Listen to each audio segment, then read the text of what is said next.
សូមជម្រាបសួរបងប្អូនប្រជាកសិករដែលតែងតែចូលមកទស្សនានៅក្នុង Channel YouTube របស់ខ្ញុំតាក់ទងមួយការផ្ដល់ជាមតិយោបល់និងបច្ចេកទេសខ្លីៗតាក់ទងមួយការដាំដុះតំណាំហើយនៅក្នុងនេះជាការរបស់ខ្ញុំផ្ទាល់បាទ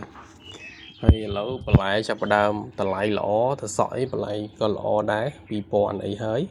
បាទអញ្ចឹងសម្រាប់អ្នកដាំដុះមួយរយៈចុងក្រោយនេះអាចថាហេងហើយអញ្ចឹងថ្ងៃនេះខ្ញុំចង់បង្ហាញបងប្អូនទាក់ទងមួយការដាំដំណាំចម្រុះហើយនឹងការថែទាំខ្លះជូនបងប្អូនខ្លីៗទេអញ្ចឹងការដាំដំណាំចម្រុះយ៉ាងតិចផុតអាច2ទៅ3មុខហើយបើបងប្អូនមានដីឧទាហរណ៍ថាមានដី 10A អីយើងអាចដាំ2ប្រភេទដំណាំអីអញ្ចឹងណាយើងកុំដាំតែមួយមុខការពារហានិភ័យការធ្លាក់តម្លៃក្នុងកម្រិតណាមួយបានបន្លែមួយមុខទៀតជួយយោងឬក៏មានបញ្ហាជំងឺសត្វល្អិតផ្សេងយើងគ្រប់គ្រងមិនទាន់ក៏បានដំណាំផ្សេងជួយទប់ដែរបាទនឹងជាគំនិតមួយដែលបងប្អូនអាចយកទៅប្រើបានហើយការដាំដុះមុននឹងបានដំណាំល្អទី1រាល់ថ្ងៃយើងប្រើប្រាស់ប្រព័ន្ធតំណក់ទឹកកស៊ូប្រតិយោអញ្ចឹងបងប្អូនអាចរៀបចំរងទី1រៀបចំរងឲ្យបានធំល្អការពារការភ្លៀងធ្លាក់ចៃដន្យព្យុះបលោព្យុះញឹកអញ្ចឹងកាលណាយើងធ្វើរងធំល្អការពារភ្លៀងការពារព្យុះកុំឲ្យវាភ្លៀងមកលាំទឹកអីយើងក្នុងចកាណាបាទភាសាងាយហើយយើងអាចរៀបចំកន្លែងបដោះទឹកភាសាករណីថាភ្លៀងមួយថ្ងៃ2ថ្ងៃមកក៏មានបញ្ហាដែរមួយទៀតតើតើមួយការជ្រើសរើសពូជនេះសំខាន់ណាពូជខ្លះផ្លែច្រើនតែផ្សារអត់ទិញដោយសារវាខុសលក្ខណៈពណ៌សម្បុរផ្សេងអញ្ចឹងបងប្អូនក៏ត្រូវពិនិត្យមើលដែររឿងពូជហ្នឹងផ្លែច្រើនហើយផ្សារគេចូលចិត្តទិញហ្នឹងឥឡូវទៀតថាបើគេចូលចិត្តសម្បុររាងស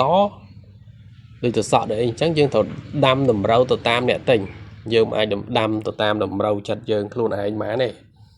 បាទហើយមួយទៀតតើតើមួយភាពងាយស្រួលដាំព្រោះពូជដំណាំខ្លះវាងាយដាំវាងាយដុះវាធន់មួយជំងឺអីផ្សេងហើយបងប្អូនថាធ្វើមិនដឹងយើងអាចសួរអ្នកបច្ចេកទេសនៅចិត្តឬក៏ជាបទពិសោធន៍របស់អ៊ំពូមីងយើងដឹងហើយបាទហើយទី3តើតើមួយជីនេះ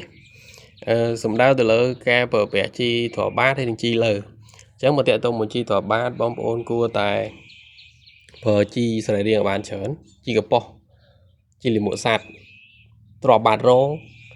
ព្រោះកាលណាយើងប្រើជីអស់នេះបានច្រើនវាជួយដំណាំយើងច្រើនមែនតើ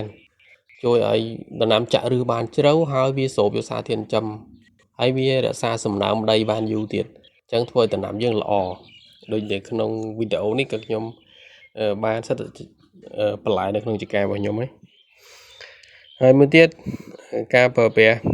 ជីគីមីជាងអាចប្រើតបបានពួក NPK ជីកែង15 15ឬក៏ជីDAP អីក៏បានដែរមិនជាបញ្ហាទេបាទទី4ការប្រើប្រាស់ទឹកខ្ញុំគិតថាយើងប្រើទៅយកតំណក់យើងស្រួលគ្រប់គ្រងទឹកជាងយើងដាំធម្មតាហើយមិនប្រើទៅយកតំណក់បាទអញ្ចឹងបងប្អូនគួរតែប្រើទៅយកតំណក់ទៅវាមិនថ្លៃទេហើយយើងក្រាលកស៊ូទៅព្រោះយើងដាំហើយធ្វើម៉េចឲ្យបានផលមកវិញកុំដាំហើយធ្វើហើយហត់ហើយអត់បានលុយទៀតព្រោះពេលខ្លះខ្ញុំឃើញជាទូទៅយើងដាំធម្មតាតាម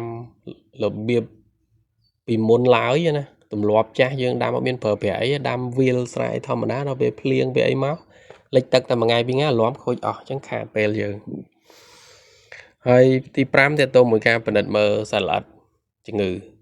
សត្វល្អិតជំងឺនេះបងប្អូនខ្លះក៏តែចុះចការរាល់ថ្ងៃប៉ុន្តែមិនដឹងថាមើលរបៀបម៉េចទី1យើងឆែកក្រោមស្លាកទី2យើងមើលនៅក្នុងត្រួយវត្តនាមយើងនឹងឃើញពពួកត្រីពពួករុយសពពួកអាពីតពួកចៃហើយនឹងពពួកមីខៀវអីផ្សេង